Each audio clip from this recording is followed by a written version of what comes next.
Let me make sure We can that's hear straight you, sir. first. Everything's good? Yes. Yes. Okay, so originally I'm from Florida, South Florida in Fort Lauderdale, where you have the beaches, the palm trees, the good food, All right, all spring right. spring break, where everybody decides to get drunk during spring break. Um, just a little bit about me. So I was not born and raised Adventist.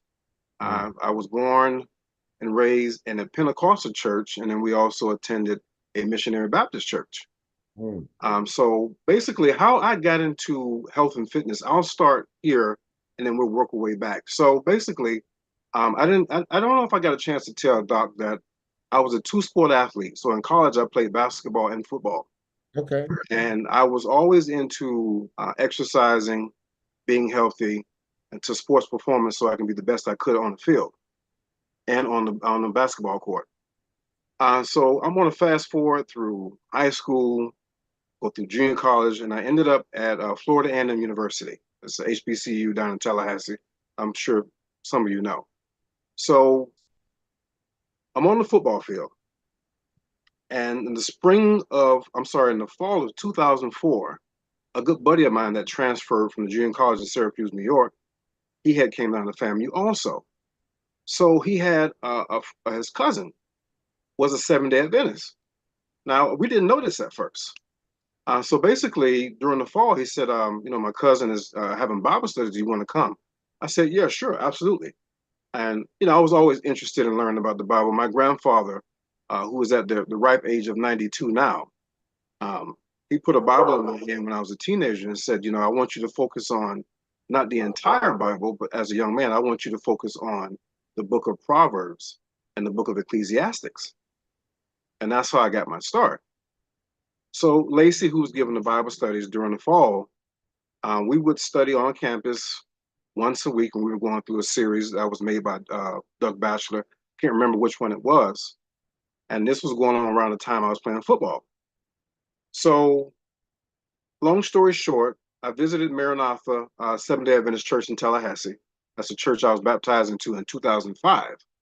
Was on the football field, finished the season at FAMU, was about to transfer to Florida State University. Now, this is in the springtime of 2005. So I'm studying in the church, and they asked me, are you ready to get baptized yet? And I'm like, no, I'm just enjoying the studies and what we're doing. So I started going to church on the Sabbath. And that was kind of difficult for me at the time because most of you know, most of the college football games are on Saturday. So halfway through the season, I got hurt in the fall, and that's how I was able to participate in the Bible studies and start going to church. And the spring of 2005, and I never forget it. April 17th, I went to go to Florida State to meet the coordinator to transfer over. And he told me, he said, DeAndre, if you're going to come over to Florida State University, you need to make sure that you don't play anymore for FAMU, don't practice anymore, don't do anything. So, I was hard-headed at the time, loved playing football.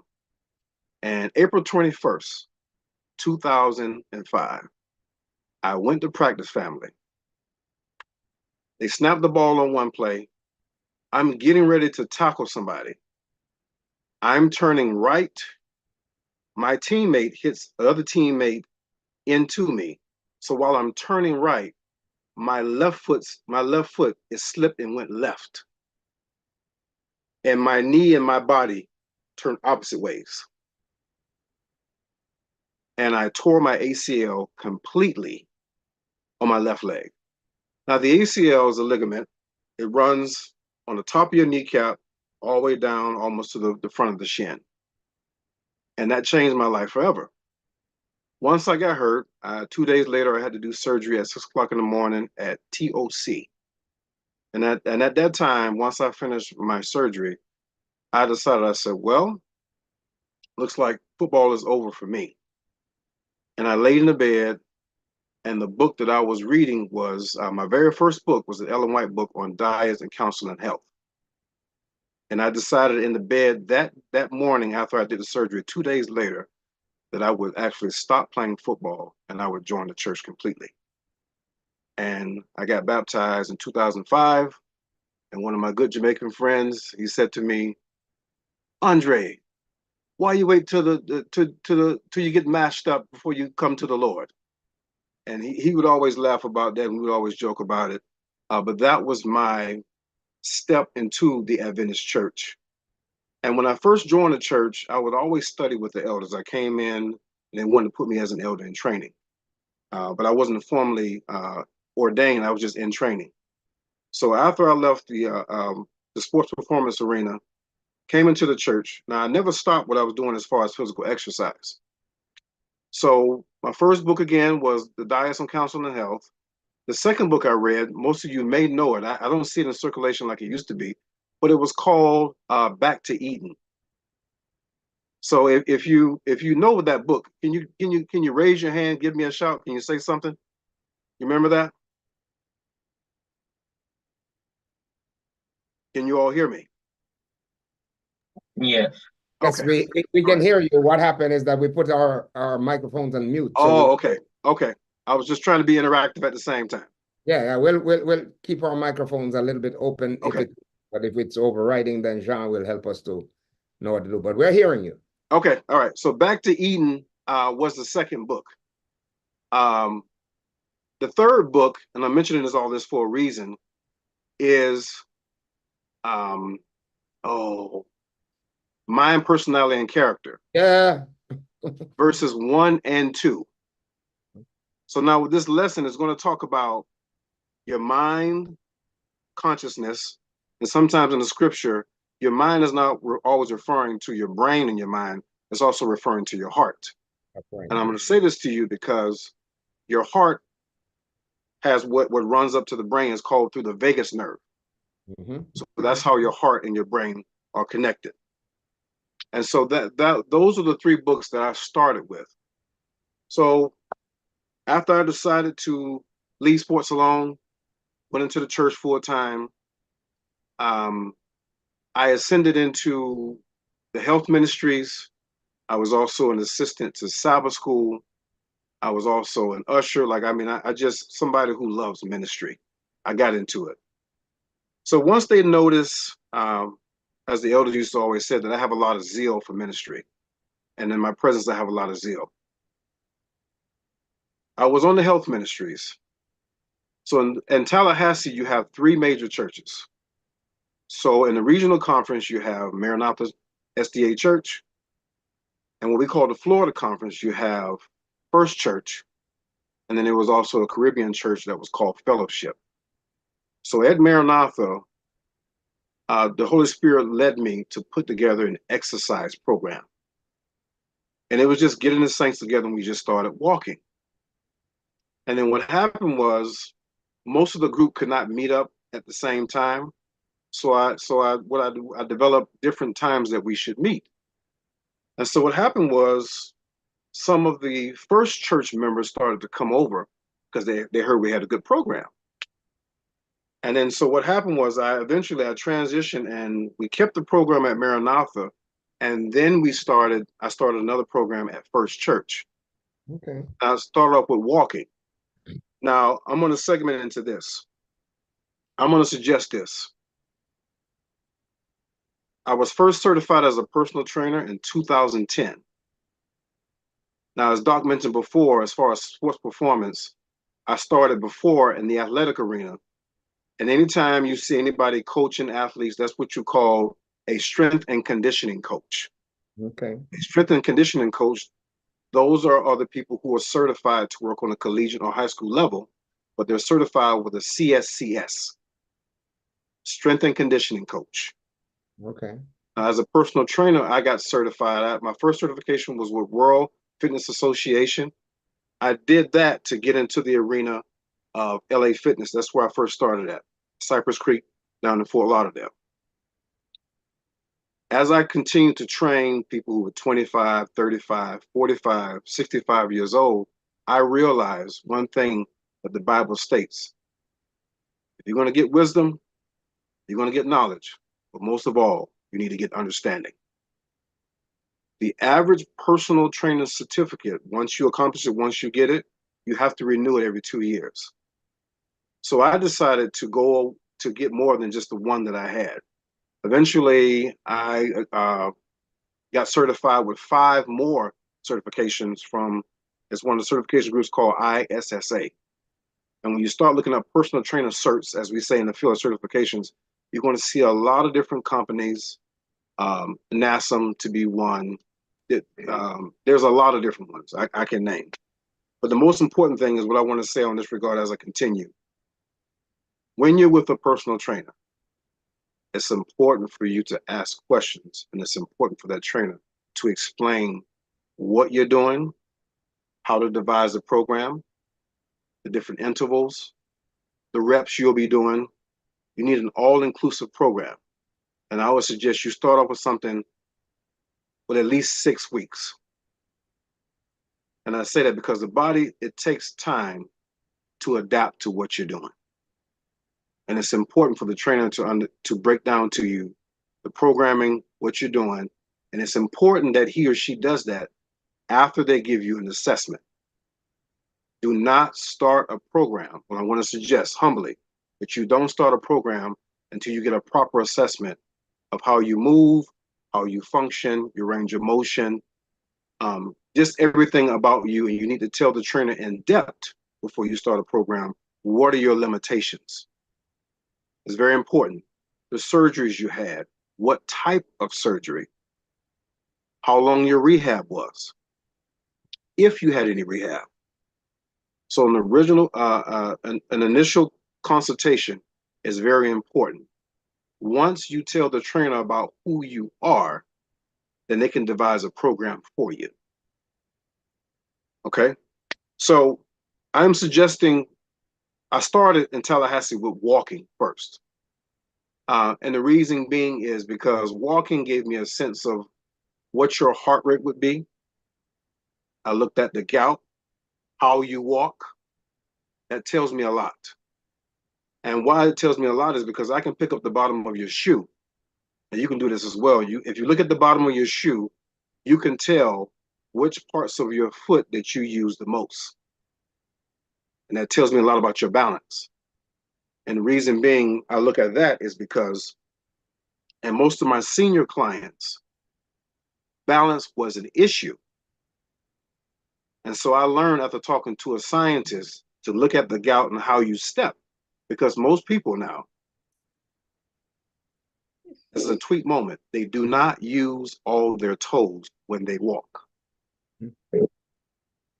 Your front big toe is one of the most important toes you can have, because your big toe is what balances you out. So if you're going to slip, the first thing you should not do is try to break your fall. The first thing what you want to do is put all of your toes down and balance yourself. Most people walk with their toes up. Some walk with some toes down and some up. But for the most part, your big toe is the most important that you should have on the floor, on the ground when you walk. Okay, that's very important. That gives you a lot of stability. So we had walking programs. Go ahead, Doc. You wanna interject? No. I don't Okay. want to. I'm listening carefully, brother, because I want to make sure that I'm just checking my toes. So I've said a lot. At this time, I just want to just pause, and I want to give you all a chance to chime in and ask questions, and just say, "Hey, how you doing?" and make sure you're alive there. I just like where you're going, and I want to see you go on a little more before we break into questions. Okay. All right. So Tell us the some more. initial program started off with walking. After the first week, what I did as an assessment is we walked around the track, and for some people they walked a mile. And from the start of it, what I was measuring was the heart rates and the time it took for them to walk the mile. I wasn't concerned about speed. Let me stop here and tell you why.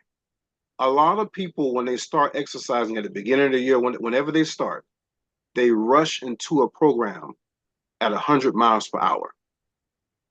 That's a critical mistake, and I'll tell you why.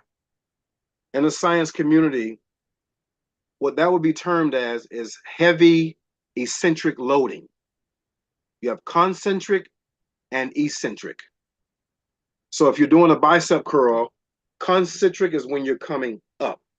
Eccentric is when you're going down. And when you're going down, you're lengthening the muscle. And when you're building the muscle, that's when it tears the most to be restored. So when you're lifting weights, you want to make sure that, as far as when we come to the strength training part, you want to come down slow, controlled. You can come up a little faster, but when you're going down, when you're doing the eccentric movement, you want to make sure it's slow and controlled. Most people walk too fast, and when they walk too fast, they notice that their calves and their shins are very sore. And that soreness prevents them from continuing to work out throughout the week or every 2 weeks or whatever they're doing. So soreness is a good thing. Too much soreness is bad. What you need to pay attention to, what we call in the fitness community, is called DOMS. DOMS. DOMS is delayed onset muscle soreness. DOMS. Delayed onset muscle soreness. What that means is, if Doc is going to walk a mile and he's going to do it in 10 minutes, if the first lady is going to do it and walk it in 9 minutes, the next day, the first lady may be sore. Doc may not be sore. Okay. He may be sore 2 days later. So everybody has a different set of how you respond to the exercise is different, and that would determine your soreness. It would also determine how conditioned you are. So we're walking, and the first week was to walk a mile, and whatever time you set for yourself, 4 days a week. The second week was to walk a mile, and you got to break your time than you did the previous week before that. And the third and fourth and fifth into the sixth week, the idea was to walk your mile faster than what you first started. Now, the other benefit to doing it that way as well is that it's not heavy loading on the body in terms of how you recover. You want to make sure that your body is adapting to what you're doing. So if you start running first, that can be a lot of stress on your body. The reason being is because your ankles are not prepared for the poundage on the ground contact. Anytime you hit that ground, there is a force that goes mitigated through your feet. And if this is my ankle, it goes to the ankle and then up the leg. All of the force is coming through this joint first. Then it goes up to the knee. If that ankle joint is not strong enough to withstand ground contact, you're going to have ankle problems. If it is strong enough to withstand through the ankle and it goes to the knee, you're going to have knee problems. And then it goes up to the hips. So I would suggest that you walk first, and you can do it 3 weeks out of 6. And then you can at some point start jogging, a light jog, until you can handle it. So I was privileged to be in the church, start the programs at the 3 churches, and it really ballooned from there. We did different things as far as I would split the men and women up. I had to explain to the women that there are certain things that they need to take a slower rate to do. There's data that supports this. Women get injured a lot faster sometimes than men do. And when you're also training with your personal trainer, these are questions you need to ask. Like, why do women have some knee issues more than men in sports? Why do they tend to tear ligaments faster than guys do? And then what we would also do is we do relay races, relay games. And then eventually from there, I was made the youth recreation coordinator. And so I was a leader of the youth as well. And that was my first experience in the church. Now, what I'm doing is I'm taking this lesson and I'm giving you life experiences so that you can connect with me and correlate with me. So instead of saying, where we're going to talk about strength training and brain food and exercise for life and moderation, and we will. I want to be able to project to you in a way where you can listen to me and understand from the stories that I'm illustrating, and that way you can use it when you go out on your own. So I just said a lot of things, but most importantly, watching how you walk. All your toes need to be on the ground. If you want to, you can take your shoe and turn it upside down. You can look at where the shoe is worn, whether it's on the outside of the shoe, the inside of the shoe, or on the heel. That will tell you how you walk. And that would also help some of you, because I know some people like to get insoles in their shoes, like Dr. Scholl's insoles, and it helps them with their feet. But what you have to look at is how you walk, your pace, how you walk, making sure that your toes are on the ground. Also, as well, I also mentioned that we started off walking first. And I mentioned some terms. Eccentric loading.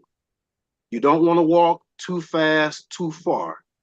You want to gauge how you're walking. Now, some of you may be walking now 1 or 2 miles.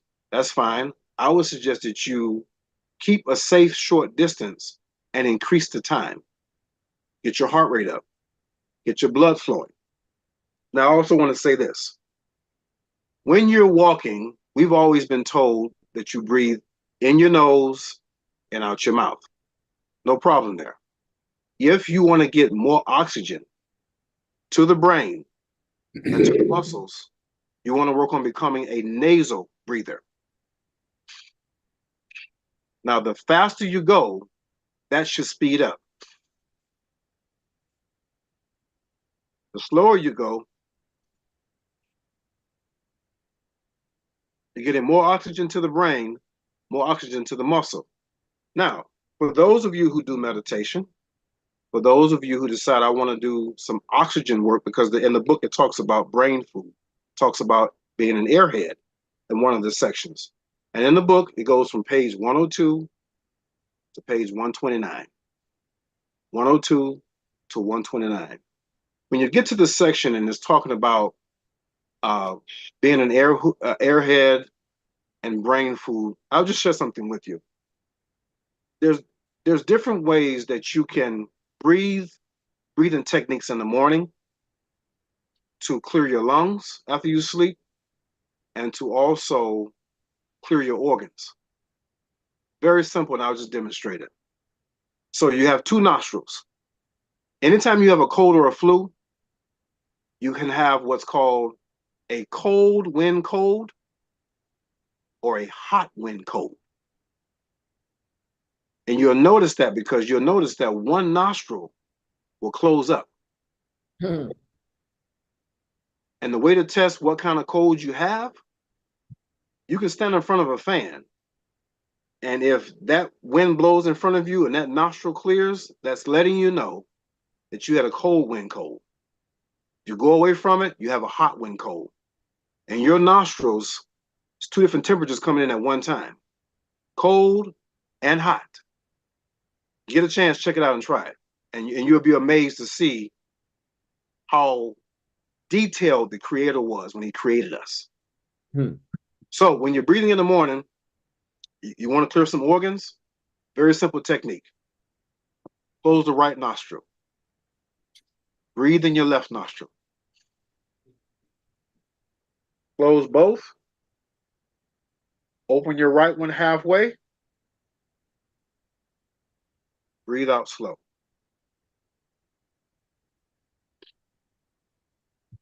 Hold your breath.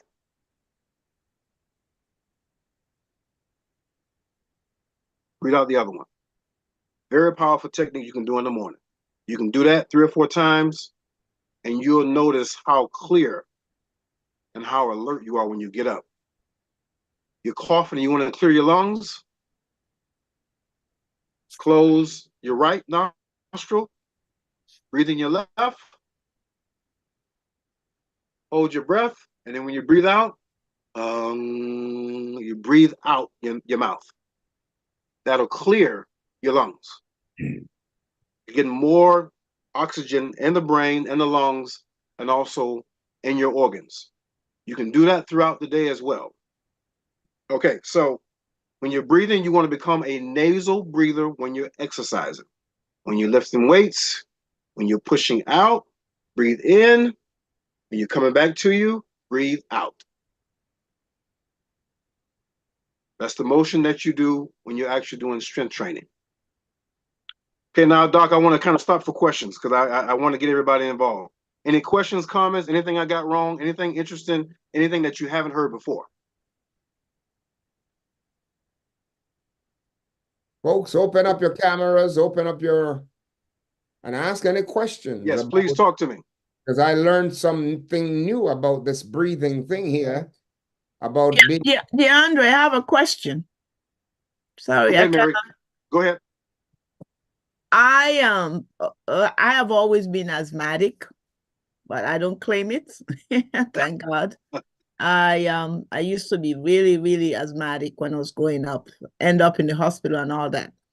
But I was told that if you keep well, first of all, stay away from people who smoke. Smoking is no good for you anyway. But your environment is nice and clean. And then also the breathing technique that you just mentioned. Someone had told me to do that, but I didn't think it would help me because when I wake up in the morning, I'm like coughing, I'm choking, because like my whole bronchial is all clogged up. But now that you're saying it makes sense because once in a while I used to do it, then I stopped. But I just wanted to ask, when you do that breathing, you have to go really slow, right? Because, when you wake up in the morning, we are running, we're trying to get out of bed and do other things. Yeah. You really have to be focused. Right. So yeah, let me ask this though, Sister Mary, is it a diagnosed COPD? No. Okay. No. What I would suggest you do, I'm sorry, I'm just using terms. I'll come back to it. What I would suggest you do before you do the breathing exercise, I would suggest that you put a pillow under your back and you kind of sleep at an angle like this. Mm. And the reason why I'm saying is because you get a better breathing path. It'll clear the mucus that's in your lungs. And that way that'll help you. So when you get up, you'll be breathing properly. And any food that you ate at night would be, when you're breathing correctly, it'll digest a little faster. It'll help you out. Now you do have what's called a circadian rhythm. And so basically after like maybe 9:30 at night, after we eat, the body's shut down because it's trying to absorb and process what we have. And then you notice when you get up in the morning, when you want to defecate, usually the circadian rhythm will start at about 4 or 5 in the morning. And that's when you notice that you want to urine and you want to flush everything out. So when you do the breathing technique, that's going to also help you with loosen up the mucus. But what I would say to you is sleep in an angle. And you don't have to be that high, but sleep in an angle. That way you can breathe a little better and it can clear the mucus. That's number one. And what you might have to do, number two, is you might have to get up in the morning and drink some warm water. That would also help clear the bronchioles as well. Because I want to say this, you mentioned a great point. We get up in the morning and we rush and you're on the go. What we need to understand is it takes about 8 minutes and 26 seconds for the blood to circulate through the body. So it makes you all some justice to get up 5 or 10 minutes before you get up and start running and just sit up, right? And just do something like this. Higher you go, anything you do over your head, the blood has to flow more to get the blood. The heart has to pump more to get the blood to the extremities, your limbs.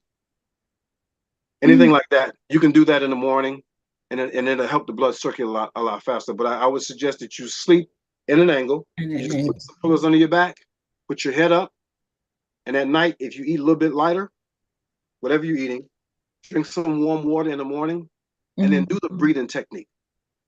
It really helps you out a lot. Can you give us a little practice right now if people will open up their cameras and let's try a little bit of that exercise there. I'd like to try it. I mean, Yeah, it's like you're climbing rope. And just go real fast, climbing rope. Get your arms extended up, you just climbing rope. And you'll notice after a while, you start breathing heavy, everything will start getting a little warmer. You just climbing rope. That's what you do. Look at Dr. Jean. You're doing good. Excellent. You're just climbing rope. And I used to do this exercise as well. Anytime I would be in church giving a sermon to wake people up, I would actually do the same thing. So they can basically, after singing and after worshiping, they're sitting for a while, I would do the same thing. But those are the things I would do to answer your question. But you say I haven't been diagnosed with your COPD, so I don't know as far as how asthmatic as you are. But I definitely would encourage you to walk a little bit more when you can, get in some sunshine. Elder John did a great presentation on the environment, but I definitely would suggest that when you can, get in the sun and you let those UVB rays hit you a little bit. And while I'm saying that as well, family, when you get in the sun, it doesn't have to be direct sunlight, but just try to get some sun at least for 2 hours. So let the UVB rays hit your skin and activate your melanin, and it will crystallize the blood and make it move faster. So that's very important as well. I know in this region, the weather's kind of iffy and is kind of seasonal. You get sun when you can, but I would suggest anytime the sun come out, it's going to work wonders, because every cell, every compartment in your body is designed to store sunlight for your benefit. But that's what I would suggest for you, Sister Mary. Thank you so much. You're welcome.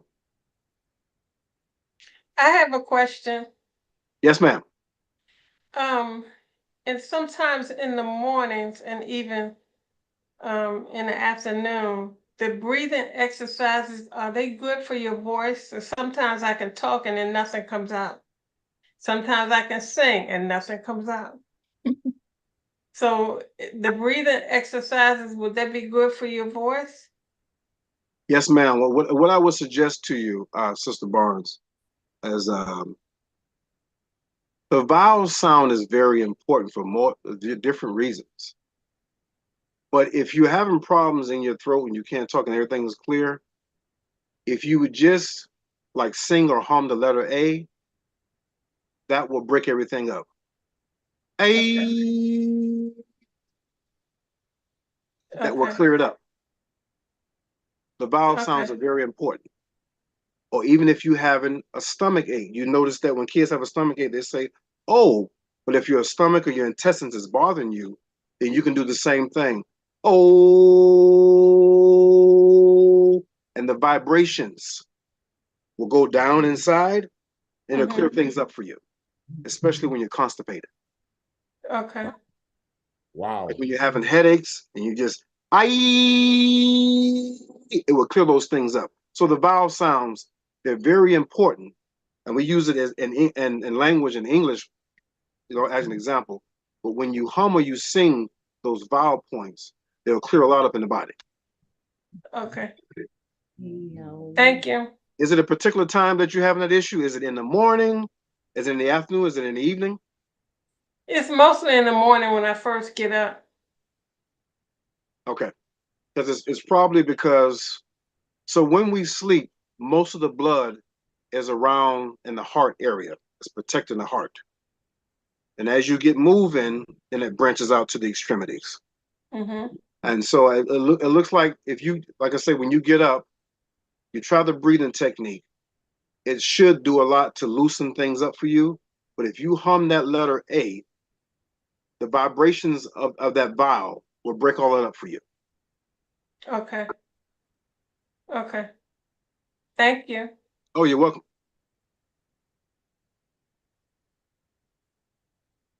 So that's why my choir director, who is beside me, usually get me to sing E-O, E-O, E-O, E-O,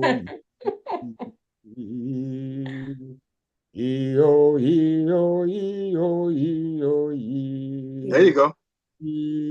Choir director take me through several rows of that. Ah, yeah. That's why. That's why. Okay, thank you. Okay, so anything else before I continue? I love the questions, and I'll throw some things in there that you're not expecting. But I love the questions. I love to exchange and hear from the people. Okay, so I have a question. yes, ma'am.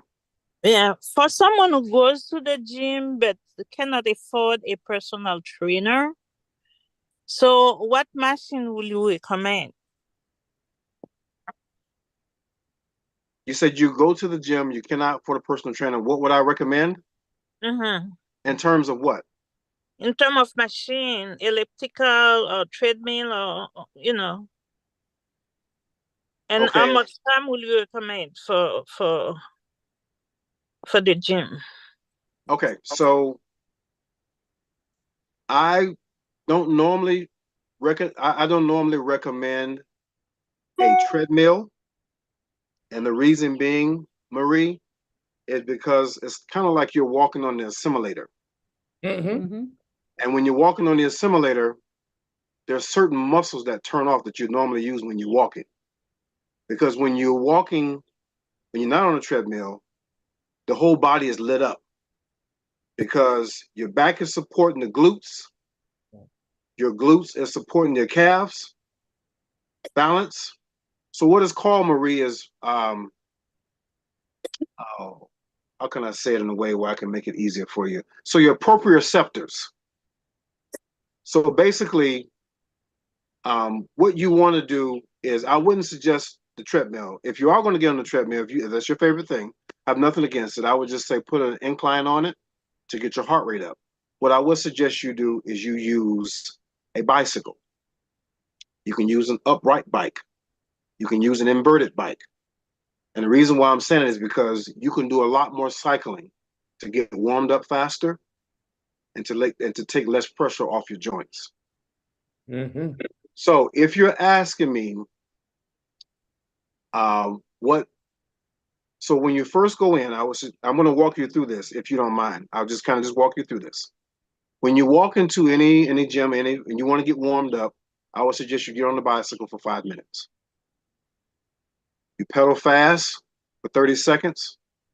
You pedal slow for 1 minute. And you do that for 5 minutes. Fast for 30, slow for 1 minute. Do that for 5 minutes. On a bike, an upright bike where the seat goes up and down, or the incline bike. Doesn't matter. Just hit start, go right to it. Okay.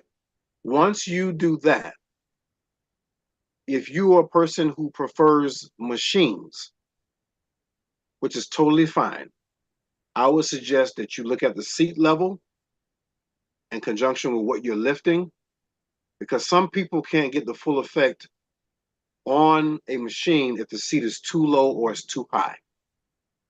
So I'm going to say this. You go in on a Monday, you get warmed up for 5 minutes. You should be sweating in 5 minutes. Let's just say you do the upper body first. You want to focus on the compound muscles, which are the chest muscle and the back, and then also the traps that support your neck. And then on the Tuesday, for an example, you want to focus on your lower body, which will be your quads. It's called the quadricep, Marie, because there are 4 muscles that are in the front of your thighs. The hamstring is in the back. There are 3 muscles, so it's 3 heads. When you hear bicep or any sep means head, bi means 2. Quadricep, 4 heads in the front, and the hamstring is in the back. And you also want to focus on your calves as well.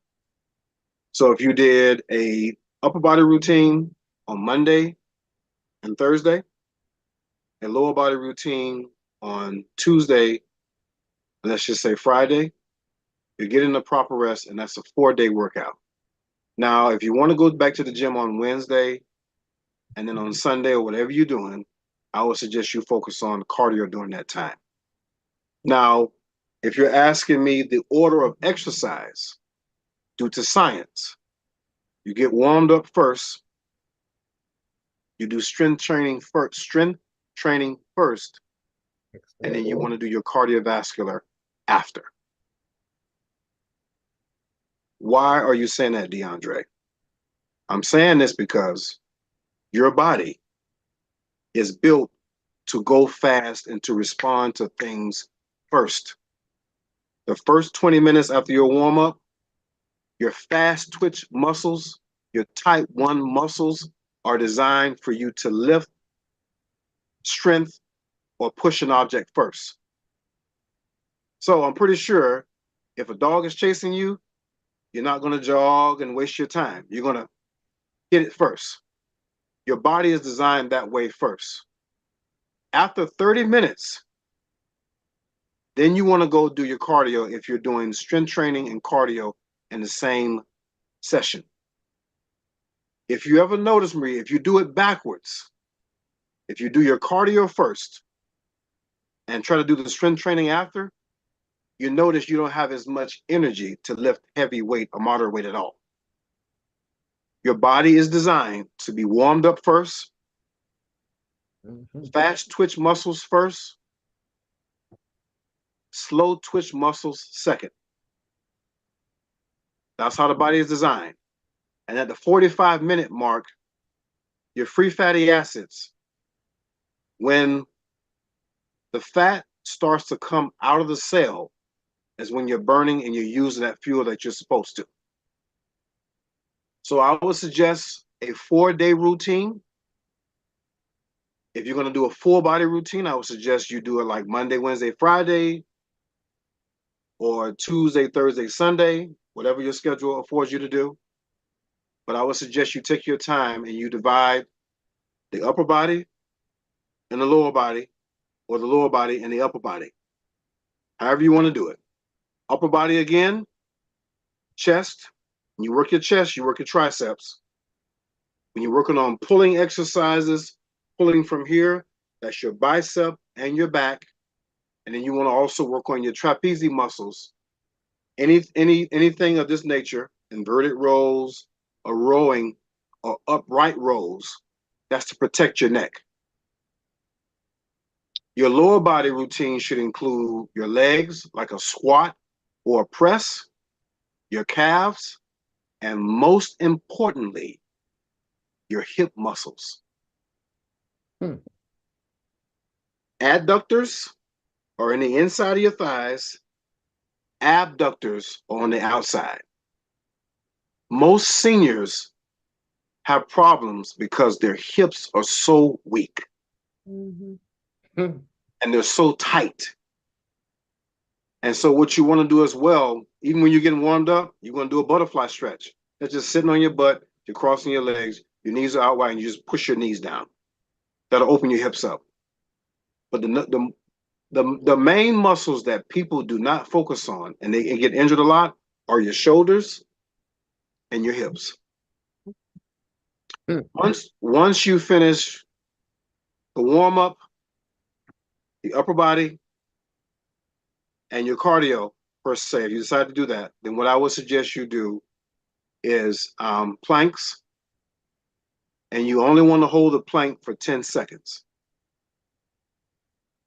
That's it. Or if you decide to get a medicine ball, stand up straight and hold it over your head. Anything over your head will stimulate the core muscles. So you work on your core that way, just for starters. Now you're probably asking, well, how many machines I'm supposed to do? How many sets? How many reps? Just going to say for starters, if you're trying to focus on building more muscle, which we need to do as we age, I would say you do 4 sets of 8. So if you're starting with a chest press, first set, you choose a weight of 60 pounds, 65, 70, 75 pounds. You're adding 5 pounds as you go along for those 4 sets. You want to make sure that you're resting 30 seconds in between sets. All right, so that's your volume or your frequency of the set that you're doing. And then you can adjust the weight at your leisure. 4 sets of 8 for trying to build muscle. And as training terms, what we call hypertrophy. Hypertrophy. If you're trying to work on endurance, and you want to do 4 sets of like 20 reps, The weight should not be heavy. You should be allowed to push or pull something 20 times. If you just want to focus on strength and you want to do 3 sets of maybe 6 reps, but the weight should only allow you to push something 6 times. Okay. So thank you so much. you're welcome. All right. And I would also suggest, I don't know how old you are or what your conditions are, I would highly suggest you also get in the pool as well. Yes. Any Okay, so I aquatic, need to change gym then. The way I go, they don't have pool. So okay. well, you still can use that gym that you are, but the only reason why I'm saying get in the pool is, let me explain this to you real quickly. When you get in the water, the buoyancy of the water takes 50 pounds off your body. So you can function a lot better when you're walking in the water. There's no gravity. So the movements that you can't do on ground when the gravity's pulling on top of you and you got your weight pulling on, you can do it in the water. So what I would normally do for people who are coming out of surgery, who had shoulder issues, who had knee issues, I didn't really take them in the gym right away. I put them in the water so they can be functional. So what we would do is, if you swim 32 laps in the pool, that's a mile. So that was my marker. What I would tend to do was I'd have somebody jog down straight, come back backwards, turn to the left, and then shuffle down, turn to the right, and then shuffle back down. That's 4 laps. And I had them do that 8 times. And so, and most of the time, Marie, what happens is we always focus on moving forward. You really don't see personal trainers direct people to move backwards and then sideways.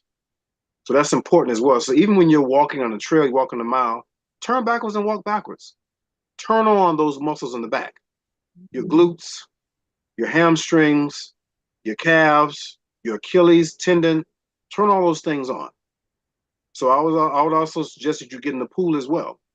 And you're just walking back and forth. And please, please make sure that you go get some water shoes online at Dick's Sporting Goods or go to Walmart.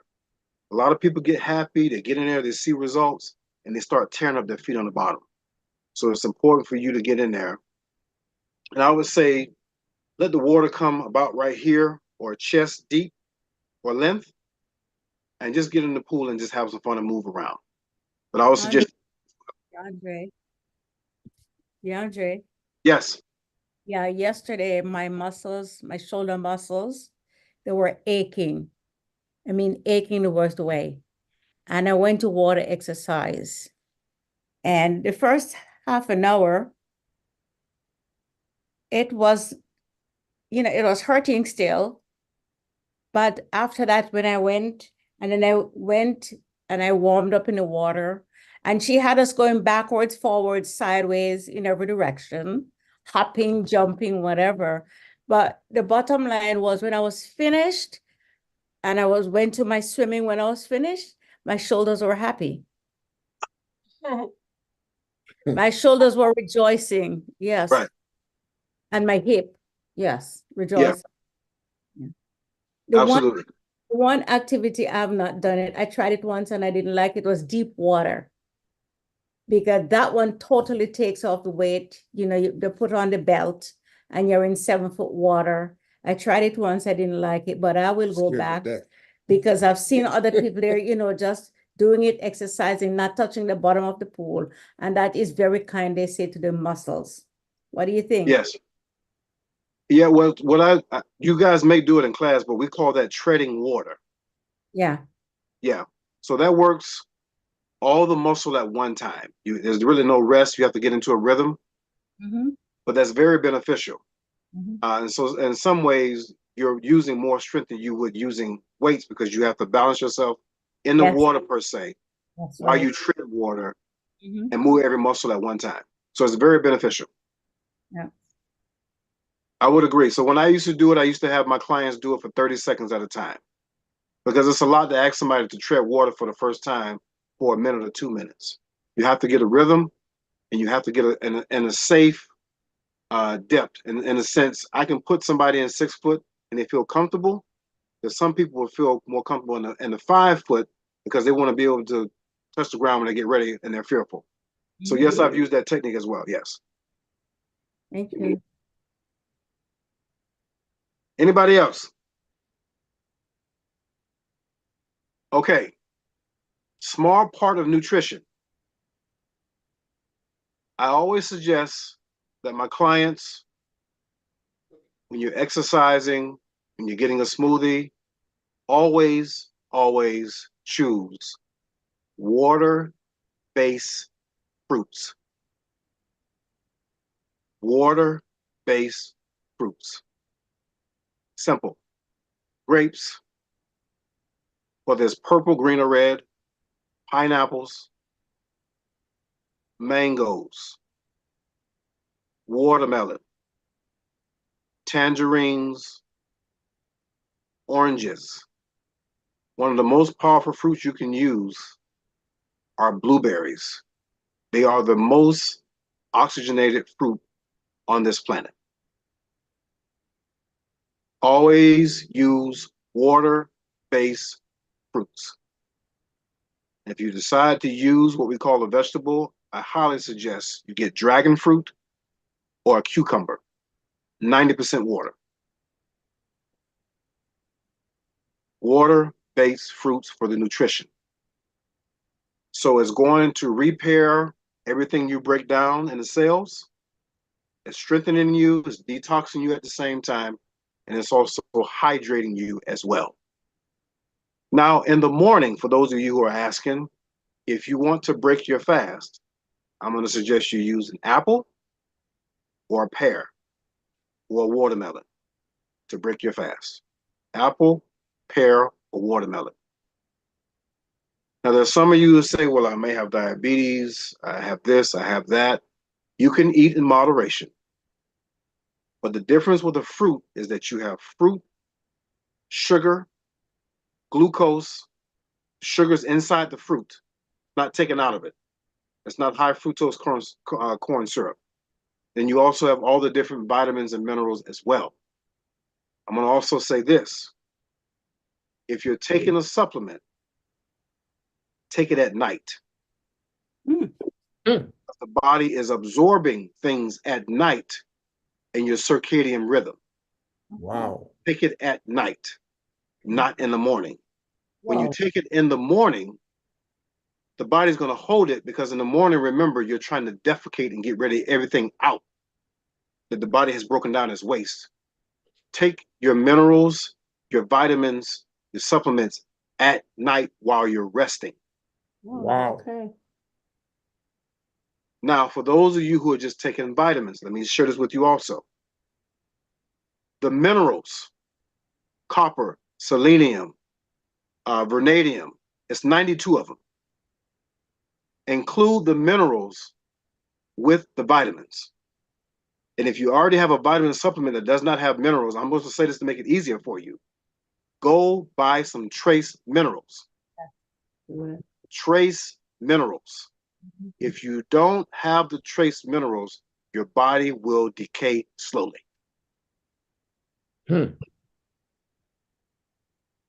So when we die, we go back to the earth, and we're going back to the minerals.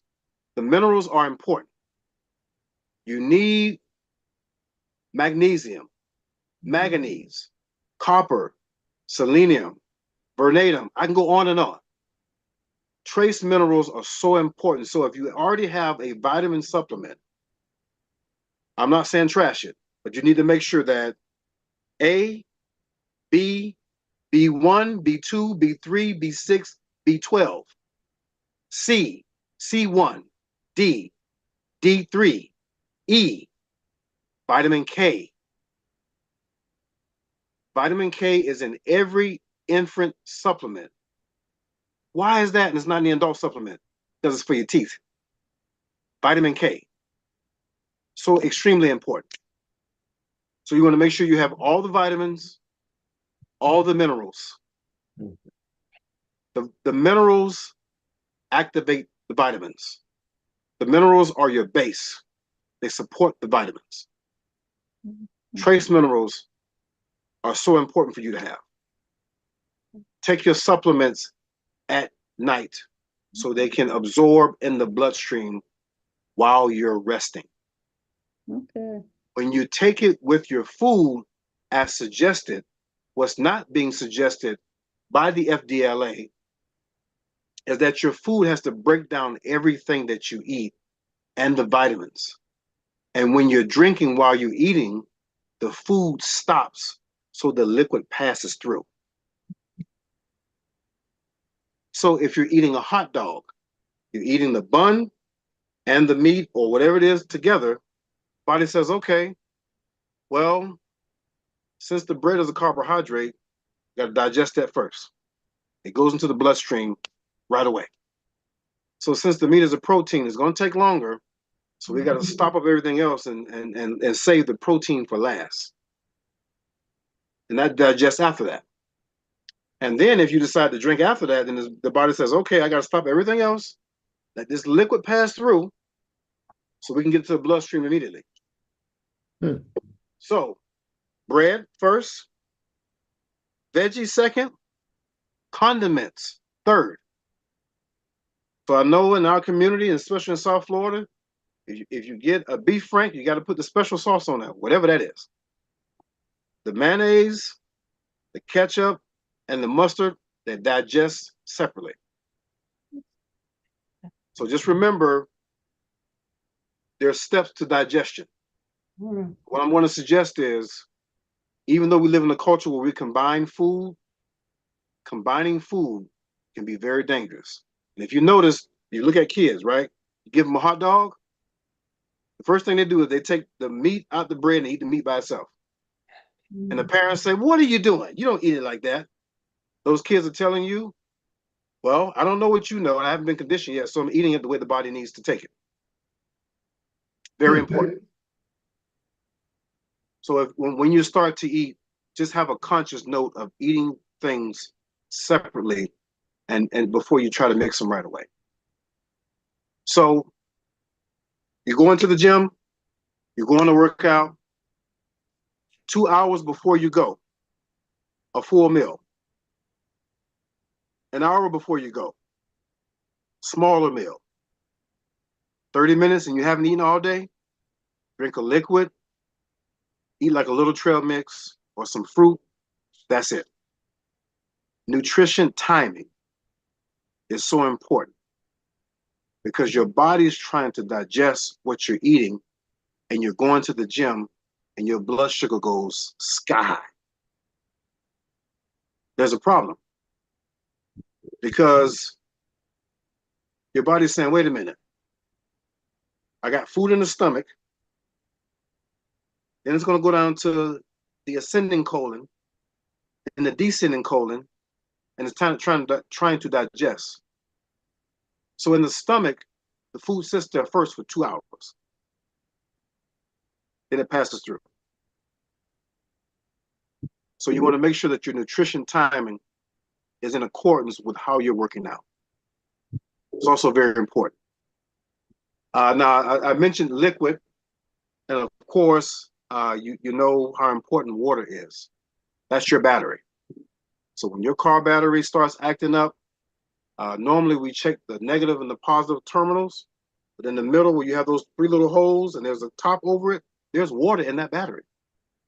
And if that battery does not have water in the cell, it will die out, regardless of how much you charge it. Water is your life and it is your battery. But I will say this to you. As you come to the summertime, I would suggest that you start drinking coconut water as well. So you've been told for a long time that you need H2O. Well, I'm here to tell your family you also need H3O as well. Coconut water or any kind of mango or peach nectar. Why? Because you have magnesium and you have zinc in there. And you need that. And for all my sisters who are anemic, you have iron problems, you don't need more iron. I know sometimes you may tend to chew on ice. What you really need more of is vitamin B12. They run concurrent to each other. Vitamin B12 for your iron issues. So I hope that helps a lot in terms of when you understand the liquid. If you are dehydrated, you want to drink room temperature water, and you want to drink spring water as well. So Zephyr Hills water, Dasani water. I know like Deer Park, there's some other water. Their levels of the alkaline level is low in some of the water levels. So you want to be conscious of that as well. When you get up in the morning, you don't want to drink too much of a high alkalinity. You don't want to go above 7.9 and 8 and 10. You got to get up and let the body settle first. So in the afternoon, when your heart rate is faster and you're walking around, if you want to drink some high alkalinity, by all means. But I'm going to always tell you, the point of reference is a water-based fruit should be your go-to. I mean, so there's sometimes for my lunch, I'm eating oranges, tangerines, and fruits of that nature to help you out. Signs of dehydration: sluggish, your tongue is white, you may feel yourself cramping in the middle of the night. If you can't get to water right away and you're cramping and you're having issues in the middle of the night, I'm going to suggest to you, like I told my mom years ago, and she uses it like it's a drug. Mustard is a go-to when you're cramping. Mustard. My mother literally has mustard packs by her bedside when she has cramps or she's catching what they call a Charlie horse. But mustard would do it. It would solve the cramping. That's a whole. Any comments, questions so far? Get some feedback? Andre, what about what do you call sports, regular sports? Do we count that as part of activity, or how do we do that? Because some being active has its pluses and its minus if taken to another level. Yeah, so depends on what sport you're referring to, First Lady. Basketball, football, Yes. Soccer. Yeah. The vigorous sports that any field sports or basketball, football, volleyball, as well. Those are anything. I'll say this to you and to the family. Anything that you can do where you're kind of slightly jumping and you get kind of a hop, that's so important. The older you get, because when you're younger, you do that. But when you're older, you don't do it as much. So having recreation, during my term as a recreation coordinator for the church, we would play softball, volleyball. We also had a kickball team as well. And a lot of the seniors love to do that. That was a way to get them to kick the ball and the motion to loosen up their hips and their foot and hand-eye coordination, and also to get them to jog to a base. And also when somebody tried to tag them out, that got them to move and shift in ways they normally didn't do, which was very healthy for them. But I want to say, leading into your point, what you're making, getting a trampoline is worth the money. Doesn't have to be anything extensive. With a small trampoline to bounce on works wonders. And it does that, Dr. K, because it's going to ignite your lymphatic system. Lymphatic system. That's your sewer drainage. The body drains everything on the left side. So I showed this to the men, and I'll show it to you very briefly. There's 6 points on your body. So I'll start with the most important one. Anytime the body wants to drain something, normally it's going to start in this area here, on both sides. So you can do this, family, before you go to sleep, when you wake up in the morning. If you just rub here 5 times, right? And if you go in circles 5 times, and if you pat 5 times, that's going to ignite circulation. So it's here. rubbing, circles, patting. That's where the body drains everything, in particular on the left-hand side. It goes through that duct, your sewer system. Okay, the next spot. Right in here, where the jawbone is, between here, if you touch that spot and you're wincing and doing that, that means that you need to rub it and touch it because you have a blockage there. And that's important because all the stress that goes on in the head and the brain is being filtered down to here to come back down to the first point to release and filter everything out. So this area right behind the ear, you want to rub it, poke it, pat it, and if it's sensitive, that side of your brain needs to be released. And it's the same thing on this side, right in that spot right there. Rub it, circles, pat it, poke it. It's going to release a valve to go down to this area. Okay? Now, once you do the first, the second, the third is here. Rubbing this area, circles, patting it, is taking all of the waste that's coming down here and through here. 1, 2, 3, in the middle above your navel is 4. And between your thighs is 5. And then the 6th area would be between, it's right under your knee, right above the calf. So doing calf raises, there's a valve that opens up every time you do calf raises. And it takes all of the waste from the foot and it goes up through the ankle to the calf. Now, you notice with people who have diabetes, you notice their legs are being amputated, they usually stop right under the knee. You notice that. Toes go first. They stop right up under the knee because that valve, they haven't been getting the circulation to come up through that valve. So playing sports gets you to do more calf raises. You move your ankles so that the lymphatic system can be circulated, up through the feet, up through the ankle, through the valve and the calf muscle, up the legs, through the groin. It's coming all the way up to here, and it's clean. It's cleansing on the left-hand side. So that's why you notice if something is stopped up or backed up, or your arteries are clogged, you have a heart attack on the left-hand side. You don't have any. It's not, nothing is being moved, or there's no waste. So being in a pool would do that. But most importantly, and like how boxers jump up and down, how they do that, that's circulating the lymphatic system through the body. The lymph nodes and the language is all going through the body. Not the language, I'm sorry, but the liquid.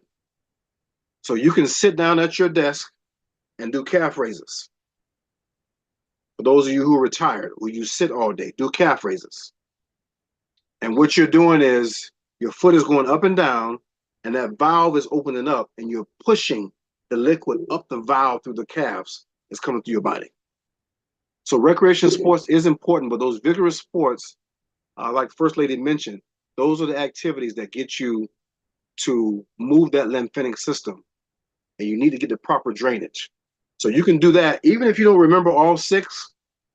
1, 2, 3, above the navel is 4, groin is 5, the calf, if you want to massage the calf, tap the calf muscle, is 6. The most important 2 for most of you, just as a point of reference, would be 1 and 2. Because you're at work all day, you're stressed, kids, family, you need to be rubbing this area to declutter the brain. Rubbing. And if it's sensitive, work your way through it. Forward, backwards, tapping, rubbing. Get some lotion or some baby oil or whatever and do that. And in this area right here, especially, everything wants to come through this area to the sewer system to be funneled out. Pinch nerves. What you want to do with that is you want to make sure that whatever exercise you're doing, you have to take your time. Now, I don't know where the pinched nerve is. So normally what you want to do is the intensity can't be too much or too strenuous. With a pinched nerve, you have to walk your way through it. Go very slow. Let me give you an example. I had a client one time, his name was Eric. He had diabetes, but he had just gotten over the type 2 diabetes. But in his feet, he had what's called neuropathy and pinched nerves. So eventually, when it came down to doing cardio and running and sprinting and walking, I had to teach him how to walk, meaning heel, toe, and keep walking. So anything with a pinched nerve, you have to be very careful. And I would say, depending on where it is, you have to find exercises and different angles that you can use to not pinch the nerve as much. So maybe using a dumbbell is one perspective. Getting on a machine may help, but it depends on whether you want to use bands or whatever you want to do. It just depends on the angle you use and the exercise selection that you choose to use. With a pinched nerve, you have to take your time and learn which flexion movements you can do, what you can't do. That's very important. And then we know with moderation as well, I would say this: if you're too sore, remember it's called delayed onset muscle soreness, you need to scale back your program and do it more in moderation so your body can adapt to what you're doing. Thank you, Elder Andre. You still have 2 minutes, so I'd like to offer that anybody has a question for you. Yeah. Then you can be able to take a minute to answer that. You have given us so much that it's just it's just amazing. Brother Andre, before Astor gets into his rendition, we do want to get into that 2-minute question answering system. Please, your time. Thank you. Your time, Brother Tommy. That's why I wanted. Brother Andre, pickleball. Yes, sir. Pickleball. Do you hear of any serious injuries with that new game? No, I haven't. I did some research on that, but no, I haven't. I would say this though, Brother Johnny. You notice most of the injuries occur in the joint areas. And as safe as pickleball may be, everything is a transition getting into it.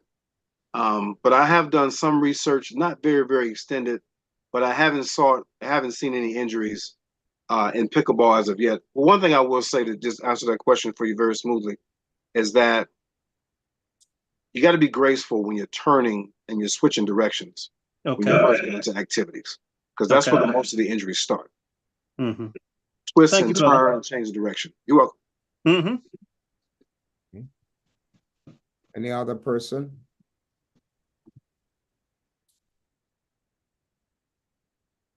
Okay. So, you know, Doc, as soon as we disconnect, they're going to have other questions then, so I might have to come back and do part 2. Are you finished? Okay. Jean?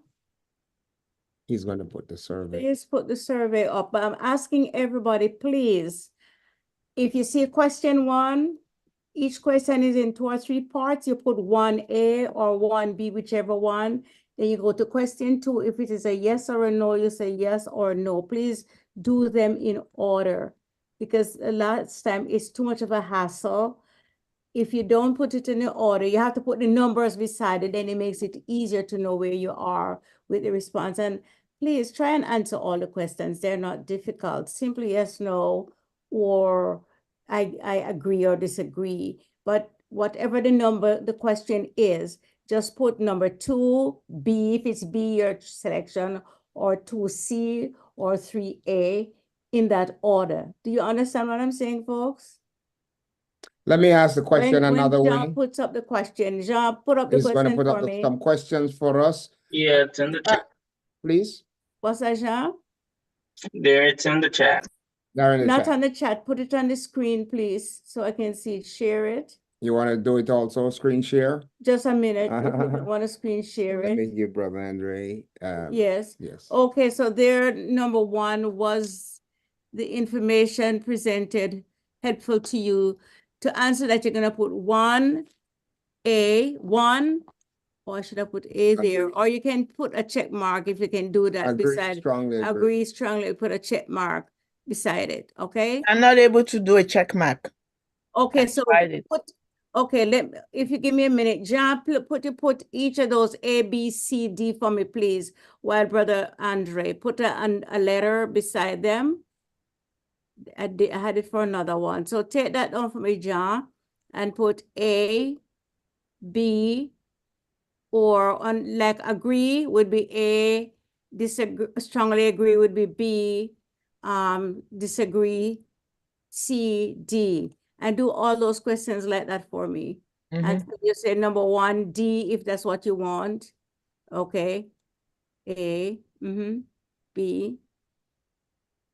Okay, while he's doing that, Andre, you could continue, Pastor, you can dialogue with Andre. First of all, And then you can put that in the chat after that, Sean. I want to take okay? a moment to thank him. Okay. And I want, while you are doing the responses, folks, I want to take a moment to thank. And if you can clap, don't be afraid to join me in clapping Brother DeAndre. What we have gotten tonight is a real compendium of health presentation on in the interrelationship between having activity in the body. Question 5 also, A, B, male, female, A, B. You put beside it too. Yes.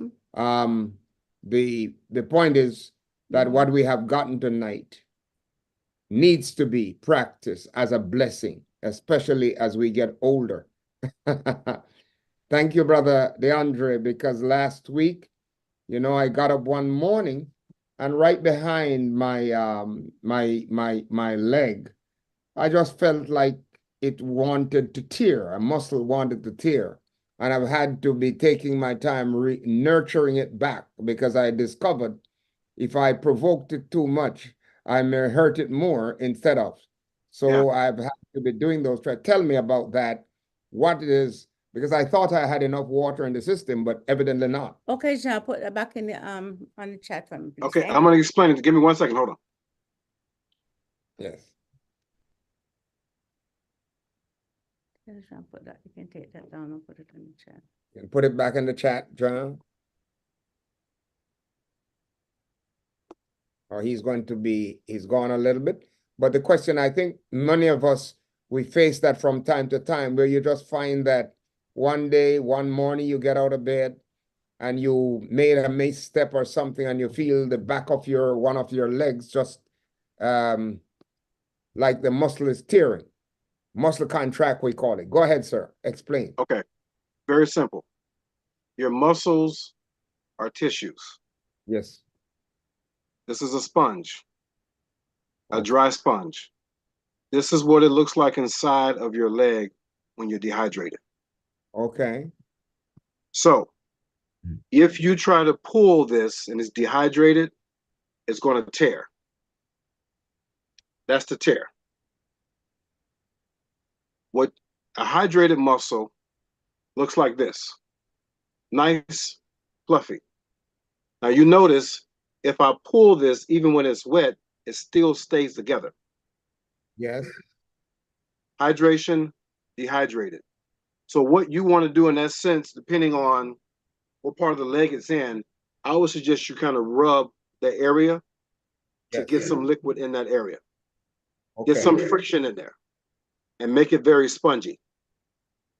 But when you're dehydrated, that's what it looks like.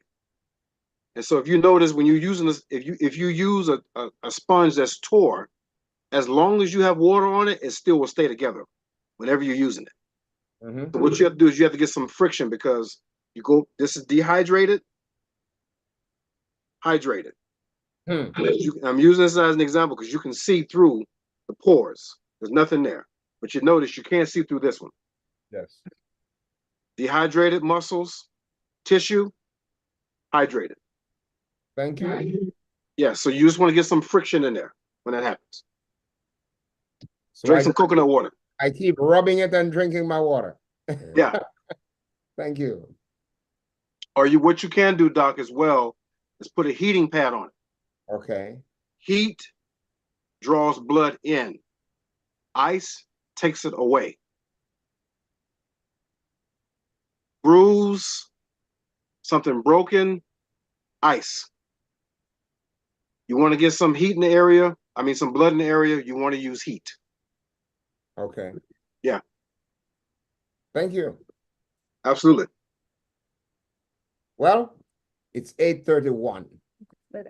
So I'm going to ask everybody, please help us. When you do not fill out the survey, then June has a lot of challenges. We are trying to give a report to the health department, and we are also trying to improve our delivery. Yeah, but not everybody. Within next week, Dr. Mary Samba will be dealing with the question of trust, and she needs to know from this week some of the ways in which you are responding as she builds out her presentation. As one person builds on the other person's I will remove presentation. your names before I send it off. All right. Please, everybody, fill it out. I will remove your names from it. Yeah, your name will not be, your name is not being revealed at all. You know, When we do the responses, your name is not shown, but John collects them, he sends them to us, and we are able to use But not everybody. I've seen 1, 2. them. Some of you are not yet responding, so No, try your no. very best, folks. John, you need to And, complete yours too. Yes, all right. Dr. Kennedy, did you tell them it helps us to support the work that we are doing in the community? Gives us more funding to when we Yes, yes, ma'am. Yeah, we need it. We need the data. Yeah, the data, the needed data, you know, Yeah. that help us. And there are 16 call-ins here. Mhm. You know, so I should see, and if you are 2 people in a family, then Each person can do their own if you're on a different platform. yeah, or you know, or you can or just recap. All right. if both of you agree, then I can look and see if this is a family and figure out both of you respond the same way. All right. Okay. You notice she's very nervous about Yep. getting this information because folks behind the scene, maybe you do not, Yeah. you know, Yeah. you need to know what happens behind the scene. Yeah. In trying to get the information. And for next week, I'm asking you all what I do on Wednesday morning or early Wednesday afternoon. I send out an email. And please So answer if all the you questions, folks. Some people just if you answer check your one. emails, you will be able to see that I'm trying to keep us informed and re-invited. So invite friends, please. Thank you. Are you enjoying the sessions? Just give a hand, please. Give him a hand tonight. I'll be very, We need very Miss DeAndre to come back Yes, of course. Are you in here? person on grounds. They want to see you one day on the ground, 8145 Richmond Highway. Yes. So he is always so busy because he gets his Sabbath off. So on Sunday, sometimes I think Restore is open. Monday, Restore is open. I think his only day of absence is when? Thursdays. I think so. Thursday and Saturday. Thursday and Saturday. That's it. But always willing to accommodate, and we want to just thank you. Thank you. Thank you. Indeed, you're wise. And I have received many, many blessings tonight. That question about taking your vitamins. Yeah, that one. Yeah. In the evening before you go to bed. In the evenings? I missed that. Oh, you missed it. Yeah. You take your vitamins and your minerals in the evening instead of in the morning. Yeah. Oh. No, then I'm not late. I go get mine now. Take it in the morning, you know. Yeah. For years, I've been taking my vitamins in the morning. Yes. Yeah, but now we are learning differently. And I did hear that a few weeks ago, but now this is repeating. So I am now convinced, sir. I will take my vitamins in the evenings. Okay. Yes. Let us bow our heads and pray us away. Sister G, Gloria, Vons, I'm looking at you. Yes. You look so peaceful. Send up a little prayer for us. Okay. Heavenly Father, thank you for bringing us through the day, Lord. Thank you for the presentation that DeAndre provided for us, Father. It was very informational. We really appreciate the work that he has done tonight, Father. We pray for all those who couldn't make it on the call, Lord. They missed a fantastic presentation. Of course. Father, thank you so much for all your blessings, and bless each and every one of us as we go to sleep tonight. And we thank you for waking us up each and every morning. Thank you. In the name of Jesus Christ, I pray. Amen. So next week, come get ready to listen to Marie Janvier and Dr. Samba. Both of them are going to be presenting on trust. Invite many friends to listen to their presentation next week. This is a real blessing, and we'll soon be announcing the day of nutritional cooking and so forth